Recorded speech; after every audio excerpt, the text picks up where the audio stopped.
Hello dear student, मैं सचिन कुमार शुक्ला, आपका बेहतर रिजल्ट में एक बार फिर से स्वागत है। जैसा कि पिछली वीडियोस में हमने कंसोलिडेशन यूनिट को हमने कवर किया है, उसी के आगे हम आपको एक इम्पॉर्टेंट कंसोलिडेशन यूनिट की ओर चल रहे हैं। इन्हें पीपीएम में सांद्रता को बताता है। पीपीएम सांद्रता का मतलब ये होता है कि पीपीएम का पहले नाम आप सुनिएगा कि पीपीएम का मतलब ये होता है कि पार्ट्स पर मिलियन। अगर इसको अलग करके देखा जाए तो इसको बोलते हैं पार्ट्स पर मिलियन। बात समझने का प्रयास कीजिएगा कि पार्ट्स पर मिलियन शब्द का प्रयोग इसलिए किया गया है कि जैसे कोई भी बहुत बड़ी सांद्रता है, जैसे मान लिया जाए कि एक बहुत बड़ा कोई विलयन है और विलयन में से अति सूक्ष्म मात्रा के बारे में बात करें। किसके बारे में बात करें? अति सूक्ष्म मात्रा के बारे में बात करें। जैसे मानते हैं हम कि लिखा है पार्ट्स पर मिलियन, मतलब किसी मिलियन के पार्ट्स में से किसी एक पार्ट के बारे में बात हो रही हो। जैसे मान लिया जाए कि आप माना ये बहुत बड़ा कंटेनर है और उस कंटेनर जो सोल्यूशन का कंटेनर माना जाएगा, उस कंटेनर में एक बहुत ही अति सूक्ष्म मात्रा किसकी विलय के बारे में बात करें, बहुत सूक्ष्म मात्रा। पीपीएम शब्द का प्रयोग ही अति सूक्ष्मतम मात्रा के ही बारे में बात करने के लिए लिखा जाता है।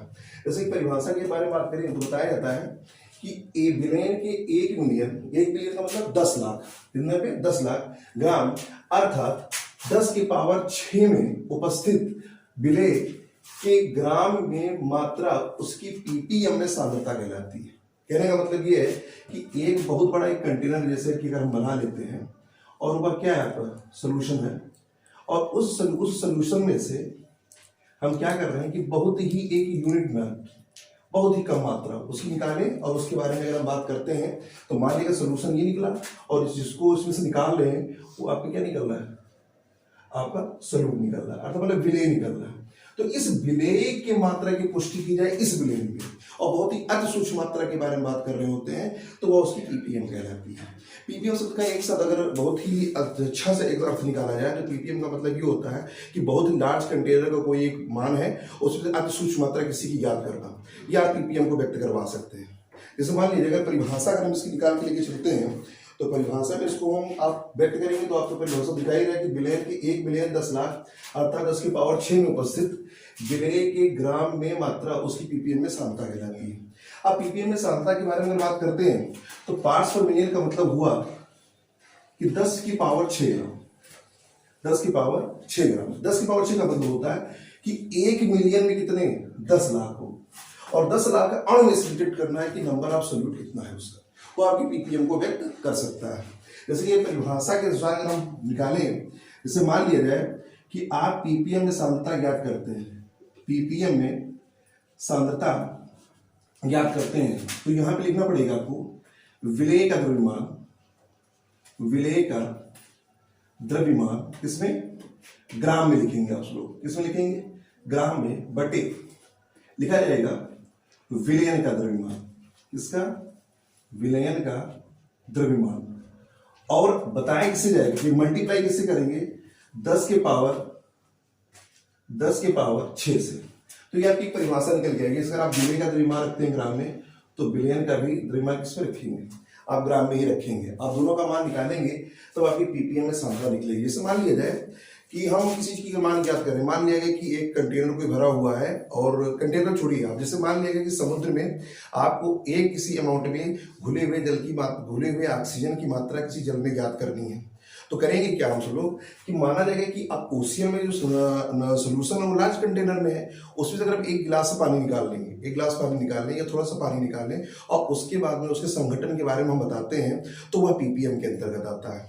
कहने का मतलब सिर्फ इतना है कि आप पीपीएम में सांद्रता अगर ज्ञात करते हैं तो पीपीएम का मतलब हुआ कि विलय की अति सूक्ष्म मात्रा, विलय की बहुत ही कम मात्रा की गणना आप टोटल विलयन में करेंगे तो वह उसकी क्या कहलाएगी, पीपीएम में सांद्रता कहलाएगी। पीपीएम का मतलब आप समझ गए होंगे। जैसे मान लिया जाए कि बोले कि 8 पीपीएम और 10 पीपीएम के इस बारे में 8 पीपीएम सोल्यूशन के बारे में आपका 8 पीपीएम एथिल अल्कोहल से आपका क्या तात्पर्य है, तो 8 पीपीएम का मतलब ये हो जाएगा कि 10 टू पावर 6 ग्राम में या उतनी मात्रा में वो क्या है, 8 ग्राम आपका क्या घुला हुआ है, वो आपके पीपीएम को व्यक्त करेगा। आशा है आप पीपीएम समझ रहे होंगे कि हम पीपीएम कैसे आपको बता रहे हैं। ठीक, जैसा कि अगर हम एक एग्जांपल लें और आपको अगर हम बताते हैं कि 10 पीपीएम, देखिए एग्जांपल है 10 पीपीएम, आप हम क्या ले रहे हैं, मान लीजिएगा शुगर ले रहे होंगे, 10 पीपीएम शर्करा से क्या अभिप्राय है, से क्या अभिप्राय है। देखिएगा आपके एग्जाम की दृष्टि से बहुत ही ज्यादा इंपॉर्टेंट है। तो अगर पीपीएम के व्यक्त कर रहे होंगे तो इसमें बोला जाएगा कि 10 पीपीएम का मतलब ये हो गया कि आप इसी फॉर्मूले से रिलेट कीजिएगा। ये सब मान लिया गया कि यहाँ पे जिसको जिसमें बोला गया तो अब सरकार का एक सोल्यूशन बना होगा, तो सरकार के साथ सोल्यूशन बना होगा तो उसमें सरकार कितनी पार्टिसिपेट कर रही होगी, 10 पीपीएम के बारे में बात हो रही होगी। अगर 10 पीपीएम के बारे में बात होती है तो आप बताओगे कि 10 के पावर 6 ग्राम में, कितने में, 10 के पावर 6 ग्राम में घुली हुई आपकी कितनी सरकार कितनी है, 8 ग्राम है। कितने ग्राम है, 8 ग्राम है। आप ऐसे बोलेंगे कि अगर आप बताते हैं कि किसी भी विलेन के 10 के पावर 6 ग्राम में किसी भी विलेन के, जैसे आप लिखेंगे कि 10 पीपीएम का सरकार से क्या अभिप्राय है, तो आप यहां पे लिख सकते हैं कि किसी विलेन में या किसी विलेन में या किसी भी विलेन के 10 के पावर 6 ग्राम में उपस्थित 8 ग्राम शर्करा है।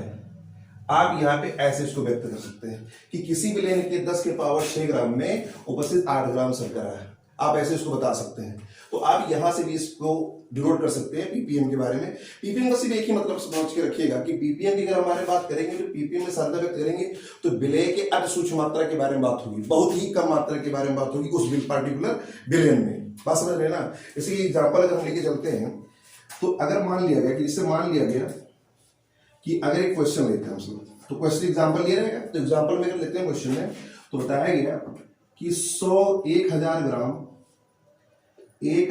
ग्राम विलेन में 1000 ग्राम विलेन में 100 मिलीग्राम कोई भी पदार्थ ले लीजिए H2SO4 घुला है। पीपीएम में सांद्रता बताइए, पीपीएम में सांद्रता बताइए। देखिए बहुत इंपॉर्टेंट क्वेश्चन है आपके लिए, पीपीएम में सांद्रता बताइए। तो जब इसको हम हल करने के लिए जाएंगे तो अब पहली चीज तो आपको ये पूछा जाएगा कि किसमें किसको घोला गया, तो आपको रिलेट निकल के आएगा कि 100 मिलीग्राम का H2SO4 आपका जब घुला होगा तो आपका क्या बना होगा, 1000 ग्राम का विलेन बना होगा। अब चूंकि फार्मूला है पीपीएम में सांद्रता के बारे में अगर हम बात करते हैं तो पीपीएम में सांद्रता के बारे में बात होती है तो क्या लिखा जाता है, लिखा जाता है कि विलेय का द्रव्यमान। जैसे लिखे यहाँ पे कि पीपीएम में सांद्रता, तो यहाँ पे लिखा गया क्या, विलेय का द्रव्यमान। आप फार्मूला जरूर रिलेट करिएगा पहले,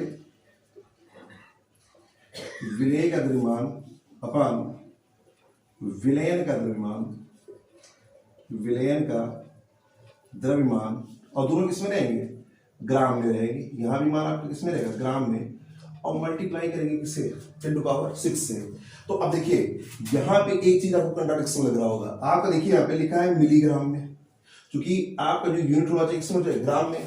तो अब मिलीग्राम में अगर लिखा हुआ है तो उसको ग्राम में चेंज करने के लिए हम क्या करेंगे कि जो आपका 100 मिलीग्राम है इसमें करेंगे क्या कि 100 इंटू 10⁻³ से मल्टीप्लाई करवा देंगे तो आपका मिलीग्राम में चेंज हो जाएगा। तो जो टोटल आपका निकलेगा ये विलेय का द्रव्यमान निकलेगा। क्या निकलेगा, ये विलेय का द्रव्यमान निकलेगा। अब यहाँ पे देखिए विलेय का द्रव्यमान आपको पता है, विलेय का द्रव्यमान दोनों की यूनिट क्या होगी, सेम हो गई। अब आप यहाँ पे लगा सकते हैं उस क्वेश्चन को, तो लिखेंगे आप क्या कि 100 इंटू 10⁻³ जो कि इसका द्रव्यमान है, विलेय का द्रव्यमान है, और विलेय यहाँ पे कितना है 1000, और मल्टीप्लाई किससे करेंगे 10⁶ से। तो आप यहां से क्या कर सकते हैं, आप पीपीएम में अपनी सांद्रता ज्ञात कर सकते हैं। आप इस क्वेश्चन को हल करिएगा और कमेंट सेक्शन में इसका आंसर जरूर लिखेंगे। तो आप जो भी आपके यहाँ पे आंसर निकल के आएगा वो आपकी क्या निकलेगी, पीपीएम में सांद्रता निकलेगी। बस आपको इसमें कैलकुलेट करना है और आपको इसमें कुछ नहीं करना है। जैसे कि आप इसको देख चुके होंगे, समझ गए हो तो आप इसको स्क्रीनशॉट कर सकते हैं। जैसे कि अभी आप पीपीएम में आप सांद्रता के बारे में पढ़ रहे थे तो उसमें एक क्वेश्चन भी लगवाया गया था, उसी कड़ी में एक आगे और क्वेश्चन लगवाया जा रहा है। जैसे कि आप लिखे हुए हैं, देखिए लिखा हुआ है कि calculate ppm of 0.020 gram NaCl in 4000 gram of solution. आप इसको ऐसे अगर हिंदी में समझेंगे तो हिंदी में आपको बताया जाएगा कि आप पीपीएम की गणना कीजिए किसमें, जिसमें विलेय की मात्रा कितनी है 0.020 ग्राम NaCl घुला हुआ है किसमें, आपका 4000 ग्राम विलेय के। तो आप यहाँ पे पीपीएम में सांद्रता के बारे में बात कर रहे हैं, लिखेंगे कि पीपीएम में सांद्रता, पीपीएम में सांद्रता, तो फिर फार्मूला आप लिखेंगे, तो फार्मूला आप लिखेंगे यहाँ पे कि विलेय का द्रव्यमान, क्या लिखेंगे हम सुनो, विलेय का द्रव्यमान, किसमें, ग्राम में यूनिट बहुत इंपॉर्टेंट है, और आप यहाँ पे लिखेंगे विलयन का द्रव्यमान, विलयन का द्रव्यमान ग्राम में, और मल्टीप्लाई करेंगे किससे, 10⁶ से। तो अब देखिएगा यहाँ पे कि आप जैसे बताते हैं कि 1 मिलियन के अगर बारे में बात करें और 10⁶ ग्राम के बारे में, तो 10 लाख भाग के बारे में बात हो रही है। तो जो सोल्यूशन होगा, आप यहाँ पे इसके मान को देख के आप बता सकते हैं कि 4000 ग्राम का विलयन है, और जिसमें उसकी मात्रा क्या है, बहुत ही कम है। तो आप ये बता सकते हैं कि जो पीपीएम है ये आपके डाइल्यूट सोल्यूशन के लिए लागू हो सकता है, या आपके डाइल्यूट मीडियम के लिए लागू होता है। डाइल्यूट मीडियम का मतलब होता है कि आप तन माध्यम में इसका, तन माध्यम में इसका उपयोग कर सकते हैं, क्योंकि बताया गया अगर जैसे मान लिया गया, एडिशनल पॉइंट आपके लिए, जैसे मान लिया कि सोल्यूशन में आपकी मात्रा बहुत ज्यादा है, सोल्यूशन में मान लिया कि 4000 ग्राम है, कितना है, बहुत ज्यादा है, 4000 ग्राम है, और उसमें जो डाला जा रहा है उसकी अमाउंट क्या है, 0.020 ग्राम है, बहुत ही कम की, मतलब एक ना के बारे में बात करी जा रही होगी इसमें मान। जैसे कि देखिएगा, इसमें बताया जा रहा है कि पीपीएम में सांद्रता का मतलब हो ही गया कि आप 1 टन विलयन के लिए लागू कर रहे हैं, जिसमें एक बहुत ज्यादा अमाउंट, जैसे मान लिया गया कि जैसे बात कर रहे हैं आप, हम बता दें कि कोई 1 बाल्टी पानी लिया गया, वो बेसिक एग्जांपल है आपका, और उस 1 बाल्टी पानी में हम बहुत ही क्या नाम, कम अमाउंट में, बहुत ही कम मात्रा में या नगण्य मात्रा में, एक नाम मात्र में अगर हम विलय को घोल रहे होंगे, तो वह सिर्फ एक विलयन तो बनाएगा, लेकिन वह आदर्श विलयन बनाने नहीं जाएगा। तो उसी के बारे में बात कर रहे होंगे कि जो आपके पीपीएम में सांद्रता के बारे में बात हो रही है, बहुत ही तन माध्यम के लिए लागू हो रही है। तन माध्यम का मतलब हो गया कि जिसमें विलय की मात्रा कम और विलायक की मात्रा बहुत ही ज्यादा है, जिससे वो विलयन आपका क्या है, असंतृप्त। ऐसे है असंतृप्त। असंतृप्त का मतलब क्या होगा कि जिसमें विलय की मात्रा कम हो, विलायक की मात्रा आवश्यकता से ज्यादा, या क्या करे, विलय की मात्रा को संतृप्त ना कर पाए, तो आपकी क्या हो जाएगी, पीपीएम में सांद्रता के बारे में बात होगी। बात समझ रहे हैं ना हमारी। अब जैसे यहाँ पे हम आप एक ही एग्जांपल से ले लीजिए, जैसे मान लिया गया कि आप तो समझ ही रहे होंगे आप कि इसमें आपको निकालना क्या है, तो आप कैलकुलेट करना, अगर पीपीएम को इतने में मान लिया गया कि ये आपका क्या है, ये आपका भाई सल्यूट है, कौन है ये आपका, सल्यूट है, और यहाँ पे आपको सोल्यूशन, तब आपको पीपीएम की गणना करवानी है, मतलब घुल चुका है, घुला हुआ है, उसमें आपको कंसंट्रेशन निकालनी, सांद्रता निकालनी है। तो अब जब इतना ज्यादा अमाउंट हो जाएगा आपके सोल्यूशन का, और उसमें कहीं वो छोटी सी बहुत ही कम मात्रा में अगर आप क्या डाल रहे हैं, आप NaCl की मात्रा डाल रहे हैं, तो सोल्यूशन तो बनेगा लेकिन नेगेटिव रहेगा, नाम मात्र के बारे में बात होगी। बात समझ पा रहे हैं ना। तो यहाँ पे आप बता सकते हैं कि पीपीएम का उपयोग हम किसी भी विलयन के तनु माध्यम में कर सकते हैं। किसमें कर सकते हैं, तनु माध्यम में। तनु माध्यम समझ ही रहे हैं कि बहुत ही ज्यादा पतला होगा, उसमें विलय की मात्रा नगण्य के बराबर होगी, बहुत ही कम मात्रा होगी। बात समझ पा रहे हैं ना। तो अब क्वेश्चन पे आते हैं हम लोग। तो अब बात करता है कि विलय का द्रव्यमान कितना है, तो 0.020। अब ग्राम में रखा तो ग्राम में कोई दिक्कत ही नहीं है, हम डिवाइड कराएंगे किससे, 4000 से, और मल्टीप्लाई कैसे कराएंगे, 10⁶ से। तो आप यहाँ पे क्या कर सकते हैं, आप जो भी यहाँ पे निकालेंगे मान, वो आपकी पीपीएम में सांद्रता होगी, कंसंट्रेशन होगा, कंसंट्रेशन इन पीपीएम होगा। आप उसके मान को आप क्या करिए, आप कमेंट सेक्शन में ज्ञात कीजिएगा, हम आपका वेट करेंगे। करेक्ट आंसर आप यहां से आप कैलकुलेट कर सकते हैं। ठीक, आप ये रही आपकी कंसंट्रेशन यूनिट हुई आपकी पीपीएम की। तो आप इसके आंसर को अपने कमेंट सेक्शन में लिखिएगा। जैसे कि अगर आप बताते हैं कि पीपीएम में अगर मीडियम आपका कैसा है, डाइल्यूट, तो डाइल्यूट मीडियम के लिए अगर आप परिभाषा निकालने के लिए जाएंगे तो उसमें बताया जाएगा आपको, जैसे आप निकालते हैं कि एक परिभाषा आप क्यों निकल के आएगी।